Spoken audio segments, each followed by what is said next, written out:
오늘 부활의 신앙으로 삽시다 이 두 번째 이 동일한 제목으로 말씀을 살펴보려고 하는데요. 오늘 좀 본문이 길죠. 긴데 좀 세 부분으로 나누어서 보자면, 첫 번째는 죽은 자의 부활이 없다고 말하는 사람들이 고린도 교회에 있었다는 것입니다. 그 사람들은 고린도 교회 가운데에서 이제 죽은 자의 부활은 없다라고 말하면서 선한 행실을 더럽히는, 우리가 마음대로 우리가 그냥 악한 일을 저질러도 괜찮다, 이렇게 말하는 사람들이 있었다는 거예요. 이제 요 내용들이 다 포함이 됩니다. 그래서 바울은 죽은 자의 부활이 있으며 그리스도께서는 우리의 부활의 첫 열매이시며 때문에 우리가 부활 신앙을 가지고 산다면 거룩한 삶을 살아야 한다, 이런 큰 이제 뼈대를 가지고 오늘 본문을 이제 통해서 고린도 교회 성도들에게 말하고 있는데요. 하나씩 좀 살펴보면, 첫 번째, 죽은 자의 부활을 부정하는 사람들이 고린도 교회에 있었다는 사실이에요. 수많은 사람들이 예수님의 부활을 경험했음에도 불구하고 고린도 교회에는 부활을 믿지 않고 부정하는 사람들이 있었다는 것입니다. 12절에서 14절을 한번 보시면요, 그리스도께서 죽은 자 가운데에서 다시 살아나셨다 전파되었거늘 너희 중에서 어떤 사람들은 어찌하여 죽은 자 가운데에서 부활이 없다 하느냐. 만일 죽은 자의 부활이 없으면 그리스도도 다시 살아나지 못하셨으리라. 그리스도께서 만일 다시 살아나지 못하셨으면 우리가 전파하는 것도 헛것이요 또 너희 믿음도 헛것이며. 그러면 한번 생각을 해보시죠. 왜 고린도 교회에는 부활을 부정하는 사람들이 있었을까? 어쨌든 죽은 자 가운데서 그리스도께서 다시 살아나셨지만 죽은 자가 다시 살아나는 부활은 없다라고 가르치는 사람들이 고린도 교회 가운데 있었다는 것이잖아요. 어떻게 이런 사람들이 있었을까? 왜 이들은 복음을 전했던, 십자가와 부활을 전했던 사도들의 가르침을 부정하고 부활은 없다라고 가르쳤던 것일까? 이렇게 가르치고 말했던 것일까? 우리 성경을 좀 공부해 보신 분들은 짐작하실 수도 있는데요, 여기에는 당시 세상의 철학이 교회 가운데 들어와 있어서 그 영향을 받았기 때문에 이런 교훈과 가르침들이 교회에 있었던 것입니다. 더 구체적으로 말하자면 헬라 철학의 영향으로 교회 가운데에는 부활이 없다고 말하는 사람들이 있었던 거예요. 헬라 철학과 기독교가 만나면서 형성된 대표적인 이단이 있는데 그 이단이 바로 영지주의입니다. 헬라 철학과 기독교와 신비주의, 어떤 이런 사상들이 이렇게 다 합쳐져서 만들어진 이단인데요, 총신신학대학원의 이 박영규 교수님은 초대교회 영지주의 특징을 이렇게 말합니다. 제가 인용문을 이렇게 실진 않았는데 한번 들어보십시오.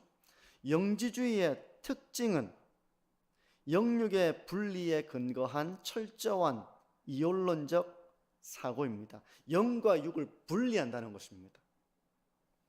영은 선하고 물질은 악하며 때문에 구원은 영적인 영역에만 국한된다는 것입니다. 영은 선한 것이고 육은 악하고 구원은 영적인 영역에만 국한되고 육은 구원과 관계가 없다는 것입니다. 이 영지주의에 의하면 그런 사고방식을 가지고 있다는 거예요. 때문에 영지주의에서는 완전 이제 성경과 맞지 않는 가르침들을 너무 많이 가지고 있는데 창조주와 구원자를 구분합니다. 창조주는 물질 세계를 만든 하나님이시잖아요. 그렇죠? 근데 창조 세계는 물질 세계로 이루어져 있기 때문에 이것을 악하다고 규정하는 거예요. 이런 이유에서 영지주의 관점에서 하나님은 창조주가 아닌 것입니다. 그러니까 세상의 철학으로 성경을 이해하는 이런 일이 있었고요. 그 때문에 몸이 다시 부활한다. 이것은 영지주의 사상에서는 그럴 수 없다고 본 것입니다. 오히려 영지주의 사상에 의하면 영혼은 몸을 벗어나야 된다고 생각한 거예요. 영혼은 육체의 감옥 안에 갇혀 있는데 이 육체의 감옥에서 벗어나야 한다고 생각을 한 것입니다. 근데 다시 몸이 부활한다고 하니까 이 영지주의 사상에 물들어 있는 사람들은 부활은 없다라고 가르쳤던 거예요. 이런 헬라 철학이 교회 가운데 들어와 있으니 예수님의 부활도 믿지 않을 뿐만 아니라 죽은 자의 부활에 대해서도 믿지 않고 부활이 없다고 가르쳤다는 것이죠. 이런 사람들이 있었기 때문에 고린도 교회 가운데는 이런 신앙이 하나로 이렇게 하나가 되지 못했고, 부활이 있다고 믿는 사람도 있지만 부활이 없다고 말하고 가르치는 사람들에 의해서 이런 갈등, 이런 일들이 있었던 것입니다. 하지만 바울은 이런 고린도 교회에 그리스도의 부활이 분명한 역사적인 사건이었고, 그리스도의 부활로 말미암아 성도들에게도 이 영광스러운 부활이 있을 것임을 증거합니다. 이 부분이 이제 두 번째 부분인데요. 그리스도의 부활에 이른 성도들의 부활이 있다는 것입니다. 20절에서 22절을 한번 보십시오. 그러나 이제 그리스도께서 죽은 자 가운데에서 다시 살아나사 잠자는 자들의 첫 열매가 되셨도다. 사망이 한 사람으로 말미암았으니 죽은 자의 부활도 한 사람으로 말미암는도다.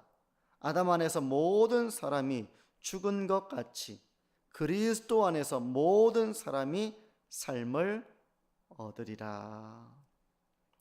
예수님께서 잠자는 자들의 첫 열매가 되셨다, 이렇게 말씀을 합니다. 첫 열매는 첫 수확한 열매를 말하는 것입니다. 첫 수확을 하고 나면 이제 본격적인 수확이 이루어질 것을 알려주는 신호와 같아요. 그러니까 이제 겨울이 돼서 귤을 따면, 귤 한번 따고 나면 또 계속해서 귤을 이제 열매를 얻게 되잖아요. 그러니까 이 첫 열매는 바로 이후에 본격적인 열매가 이루어질 것을 알려주는 것입니다. 그러므로 예수님께서 부활의 첫 열매가 되셨다면 예수 그리스도 안에 있는 모든 성도들의 부활이 뒤따라 있을 것이다 라는 그런 논리로 이 바울은 첫 열매라고 하는 이 비유를 통해서 성도들의 부활을 말하고 있는 것입니다. 예수님의 부활만으로 끝나는 것이 아니라 그리스도 안에 있는 모든 자들이 생명의 부활로 나오게 될 것이다, 그걸 말하고 있는 것입니다. 이게 두 번째 부분이었어요. 첫 번째는 부활이 없다고 말하는 사람들이 있었고요, 두 번째는 예수 그리스도의 부활이 첫 열매이며 그리스도 안에 있는 모든 자들도 이런 부활, 영광스러운 몸을 얻게 될 것이다 라는 것이 두 번째 부분이었고요. 세 번째 부분은 이제 영광스러운 몸을 입고 부활하게 될 날들을 바라보는 성도는 어떤 삶을 살아야 되느냐, 삶에 대한 부분을 말씀드리는데요.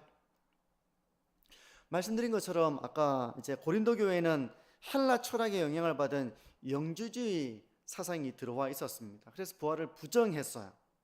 근데 이 사람들의 삶의 방식이 어떠한가 하면, 정신적인 것은 선하고 고귀한 것입니다.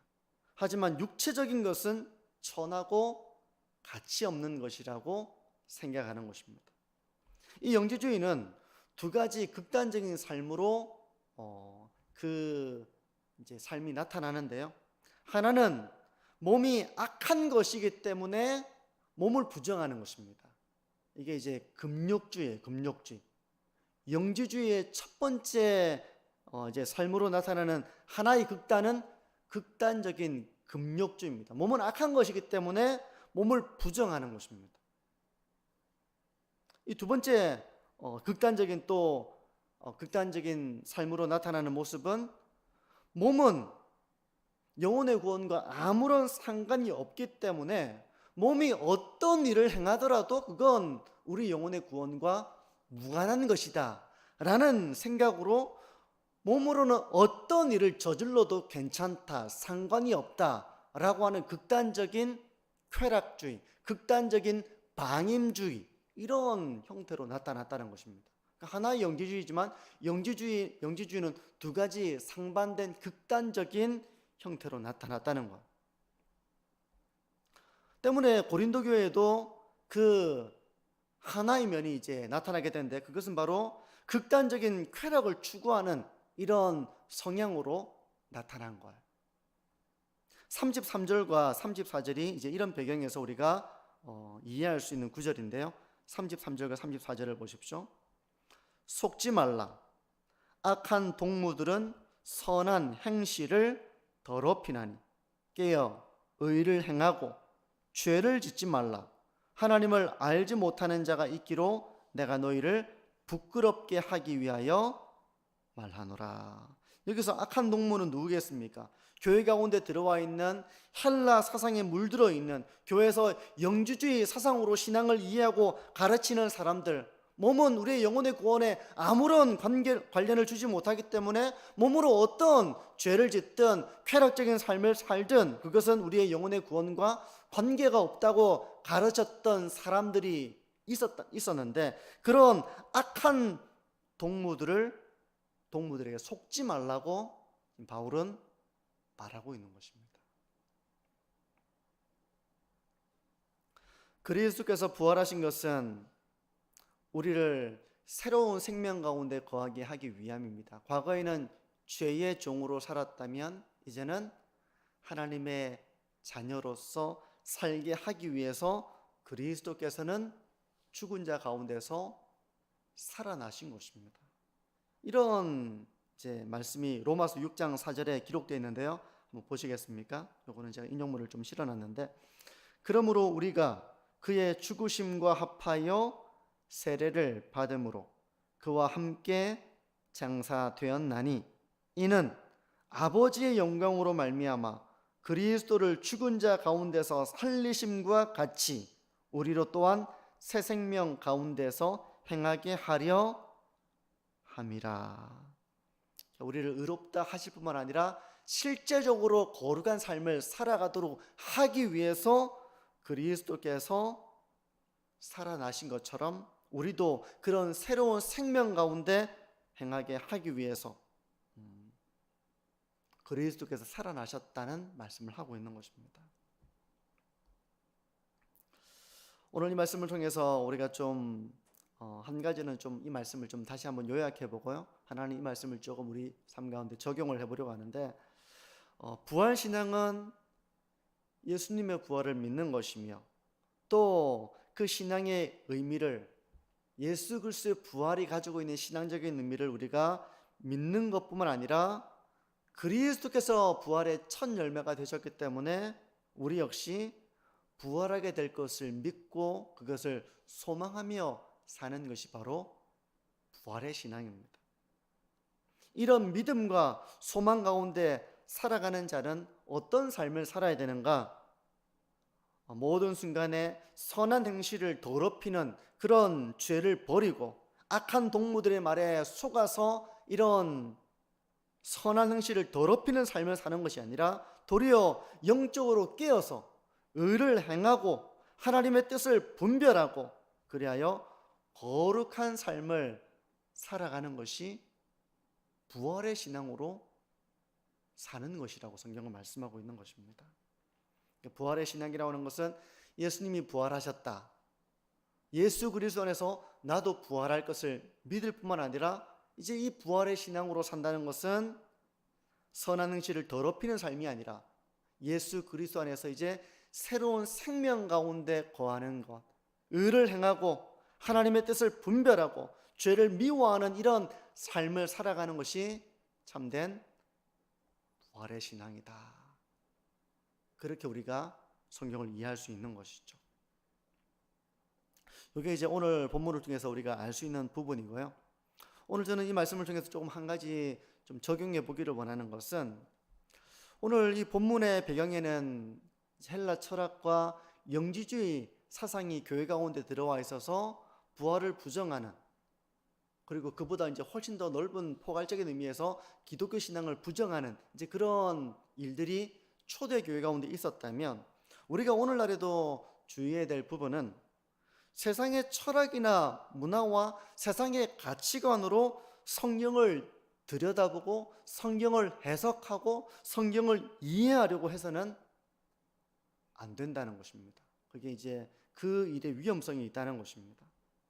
고린도 교회는 헬라 철학으로 복음을 들여다보고 그 때문에 부활을 부정한 것처럼, 이제 그런 부정 가운데서 몸은 영혼의 구원에 아무런 영향을 미칠 수 없고, 또 몸은 악한 것이기에 몸으로는 어떤 일을 행하든 그것이 구원과 상관이 없다라고 하는 악한 동무들의 교훈을 따라서 선한 행실을 더럽히는 이제 이런 일이 있었던 것처럼, 우리가 이런 세상의 사상과 문화로 성경을 이해하려고 해서는 안 된다는 것입니다.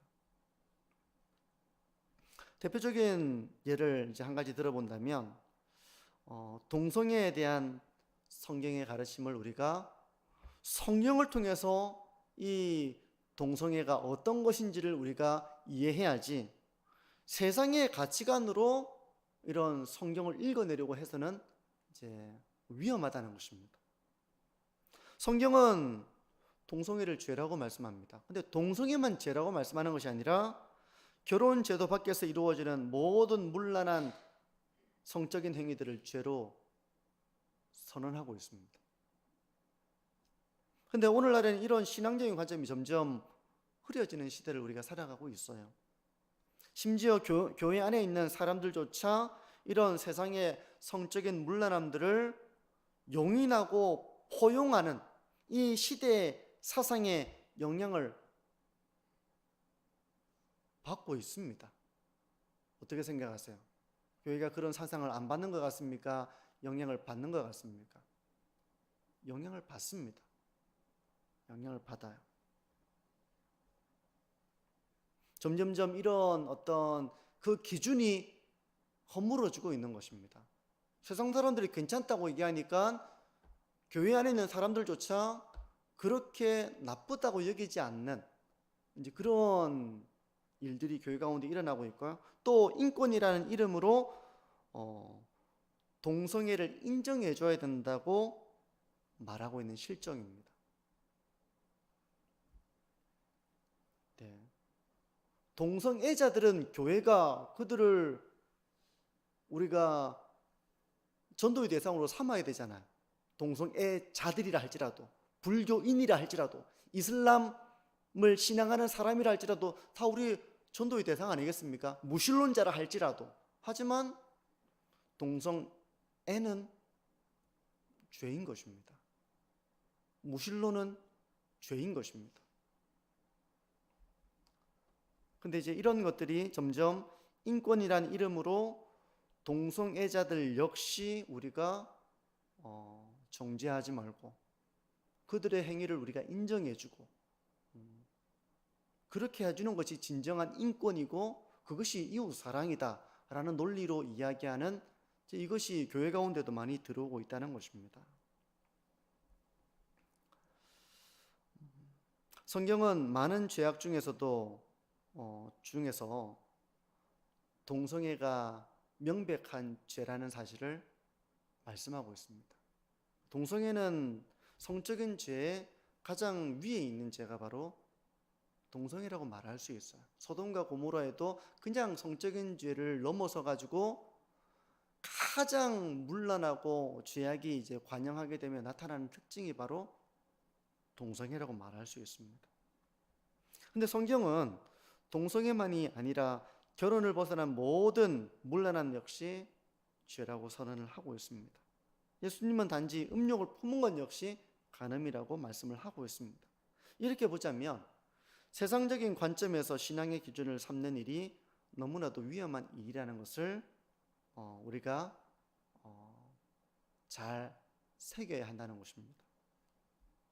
이 외에도 세상적인 사상의 영향을 받아서 오늘날 기독교 신앙의 근간이 흔들리는 일들이 참 많이 있습니다. 합리주의가 교회로 들어왔을 때 교회는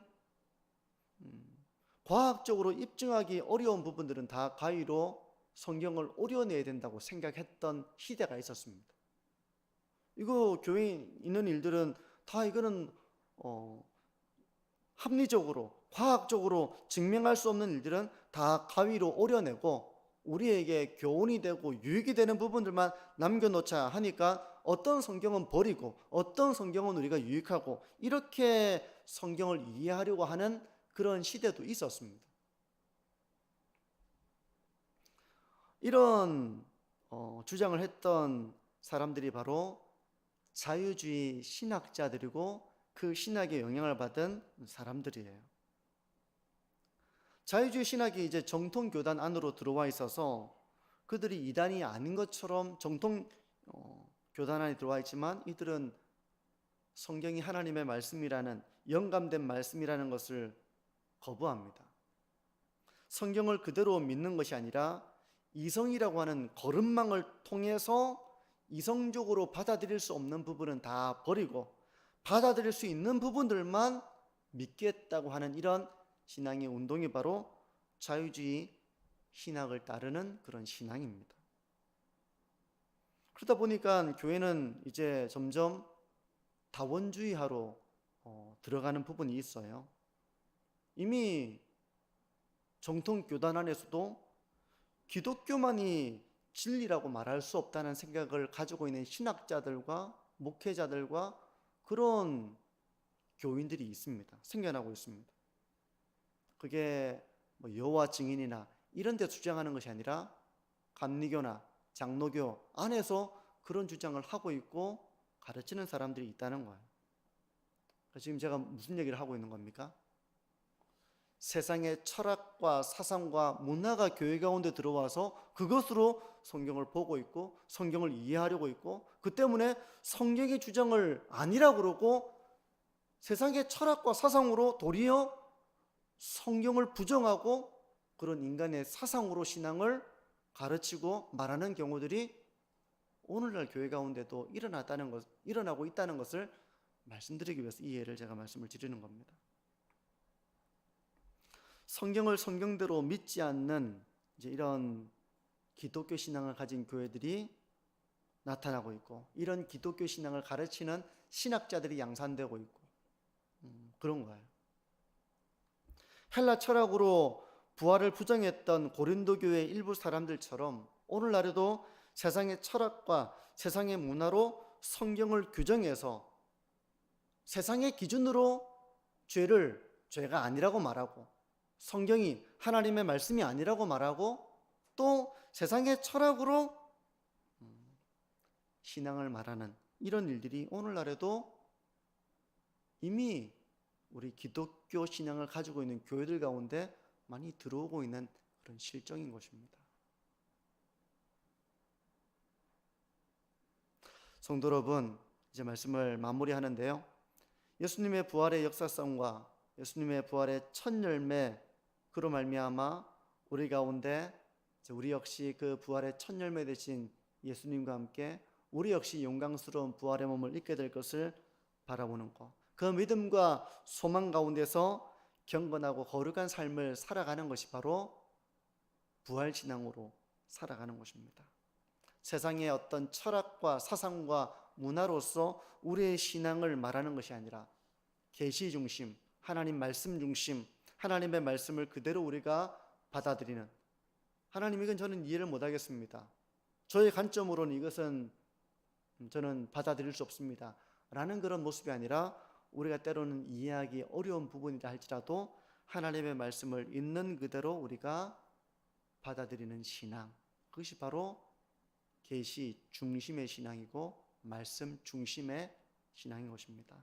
이런 신앙을 우리가 견고하게 잘 지켜서 우리가 전도하고 또 우리가 세워나갈 다음 세대 가운데 이런 복음을 잘 전하고 전수하고 가르치고 그런 참된 믿음의 일꾼들을 세워나가는 우리 만천중앙교회가 되어지기를 바랍니다. 우리 기도하겠습니다.